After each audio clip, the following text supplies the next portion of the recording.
L'univers de Hunter x Hunter recèle de nombreux mystères inexpliqués qui nourrissent le lore de ce dernier. Et oui, à l'inverse de l'anime qui s'est arrêté au moment de la rencontre entre Gon et son père au sommet de l'Arbre Monde, le manga a continué sur plusieurs chapitres mais s'est malheureusement lui aussi arrêté à un moment crucial de l'arc Black Whale qui raconte le voyage organisé par l'Empire de Kakin vers le continent maudit. Continent maudit qui est le lieu de résidence de la calamité dont on va parler aujourd'hui. Yo les Hunters, c'est l'armée cosmique et vous l'aurez compris, aujourd'hui petite vidéo sur la seconde calamité du continent maudit, j'ai nommé Papou, la bête anthropophage. Avant de commencer, je t'invite à t'abonner à la chaîne, je fais plein de vidéos sur d'autres mangas mais aussi sur l'univers Marvel. Alors si t'es prêt à faire un voyage dans le monde des horreurs, monte dans le dirigeable et c'est parti.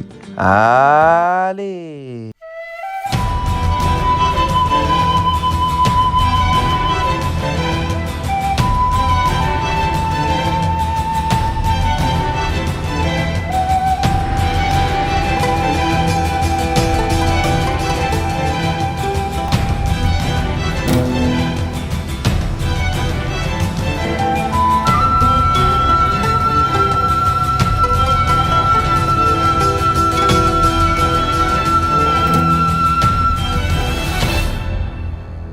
Avant de commencer, je tiens à préciser que cette vidéo ne traitera que d'éléments propres au manga, donc si tu n'es pas à jour dans les scans, je te conseille de tout lire et de revenir plus tard. Aujourd'hui, les Hunters, on s'attaque à un très gros morceau, et l'une des calamités les plus dangereuses connues à ce jour. Mais avant toute chose, remettons les choses dans leur contexte. Dans ma dernière vidéo, nous avions vu que le continent des humains ne représentait qu'une petite partie de l'immense territoire du monde de Hunter, mais surtout que ce dernier était entouré d'un barrage nommé le lac Mobius. Cette étendue permet aux créatures de se rendre sur aucun des deux continent, même si en réalité sa protection est plus bénéfique pour les êtres humains que pour les monstruosités du continent caché. Malgré tout, si un groupe d'humains décide tout de même de s'aventurer sur les rives du continent maudit, un nombre de conditions doivent être remplies. En effet, nous avions vu dans la vidéo sur Brion qu'il fallait l'accord d'une entité à la frontière du lac Mobius, le gardien de la porte, qui ne supporte aucune forme d'impolitesse et d'impatience. Mais il en existe plusieurs autres. Parmi ces conditions, il faut une accréditation des 3 des 5 pays formant le gouvernement du V5, ensuite dévoiler la préparation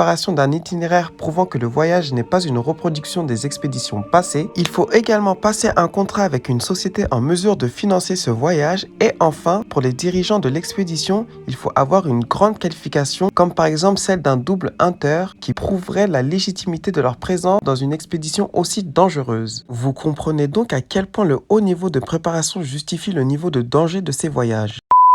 À aujourd'hui, l'approbation des membres du V6 est si compliquée à obtenir que même l'Empire de Kakin a choisi de réaliser son expédition sans l'accord du V6. En effet, toutes ces conditions avaient été établies il y a un bon moment et étaient perpétuées à travers Isaac Netero qui, lors de ses 2 précédents voyages sur les terres du continent caché, avait constaté la dangerosité de ces territoires. Ce n'est donc pas étonnant que l'Empire de Kakin et Beyond Netero aient attendu la mort d'Isaac Netero pour officialiser leur expédition. Et là, vous vous dites, si c'est si dangereux et qu'en plus c'est à remplir des conditions pour le voyage, qu'est-ce qui pousse les humains à réaliser ces expéditions? La raison principale vient du livre rédigé par Don Fricks, Voyage vers le Nouveau Monde, dans lequel l'ancêtre de Gon explique que le continent caché dispose de trésors biologiques inestimables qui pourraient changer l'avenir de l'humanité à jamais. Il n'en fallait pas moins pour déclencher l'avidité des hommes qui depuis plus de 200 ans ont réalisé 149 expéditions sans jamais revenir avec de bonnes nouvelles. Aujourd'hui, nous allons donc nous intéresser à l'une d'entre elles, à savoir celle qui s'est déroulée sur le territoire de la calamité Papou. L'expédition qui a été menée sur le territoire de la calamité Papou a été organisée par les nations alliées de Bézérosé qui se trouve être l'île de terre la plus au sud du continent des êtres humains. Comme toutes les autres, l'objectif des Nations Unies de Bézérosé était de mettre la main sur une des 5 grandes ressources du continent caché, à savoir la Ghost Stone. Les propriétés bénéfiques de ce minerai sont inqualifiables car d'après Don Fix, un petit morceau de cette pierre plongée dans de l'eau permettrait de produire environ 20 MW d'électricité par jour. Rien que ça.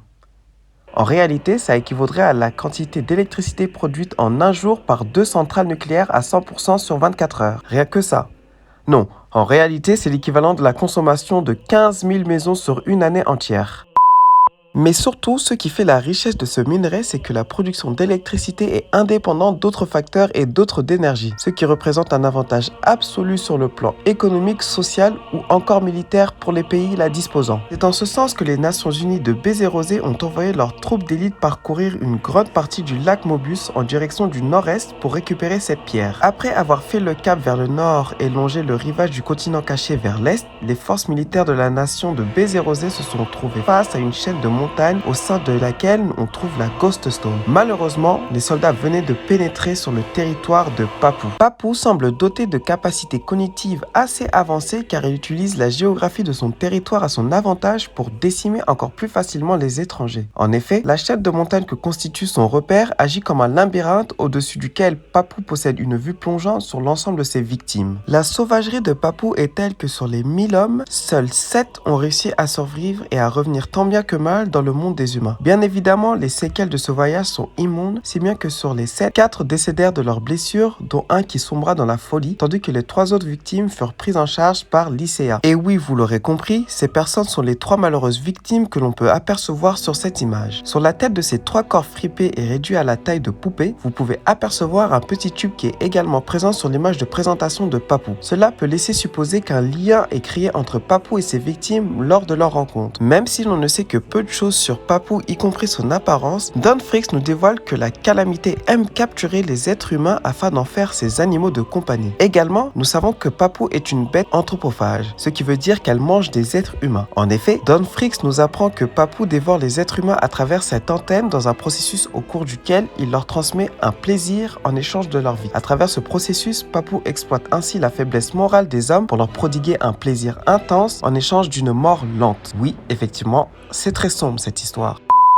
Mais ce n'est pas tout. Sur le tableau de dangerosité de Cheadle, Papou est classé parmi les plus dangereuses avec un niveau A, bien qu'on ne connaisse même pas quelles sont ses caractéristiques physiques ou encore son nombre. À travers l'image de présentation, nous pouvons supposer que Papou est divisé en 3 entités car chacun des 3 cordons est relié à une paire de 2 yeux. Également, une différence avec les autres calamités est que Papou prend plaisir à tourmenter les êtres humains. Là où Brion sert de gardien pour sa ville en ruine, Papou semble plus être un prédateur qui cherche à attirer les êtres humains pour son bon plaisir. Un autre fait inquiétant sur Papou est le fait que Don Fricks avait déjà remarqué avant l'écriture de son ouvrage et donc avant les expéditions que Papou était une bête anthropophage. Cela peut supposer 2 choses. Soit que des êtres humains vivaient sur le continent caché et que Papou les a tous dévorés, soit que ces derniers aient pu fuir. Dans tous les cas, il nous reste encore une multitude de questions sur cette calamité et on espère que l'auteur prendra bien soin de tout développer afin de nous expliquer réellement ce qui entoure Papou. Cette vidéo arrive à son terme et j'espère qu'elle vous aura plu. Si c'est le cas, n'hésitez pas à liker et à me dire en commentaire ce que vous voudriez pour une prochaine vidéo. Aussi, n'oubliez pas de vous abonner et d'activer la cloche pour ne pas manquer les prochaines vidéos et ça aide la chaîne à grandir. Sur ce, c'était l'Armide Cosmique et que la passion vous guide. Allez!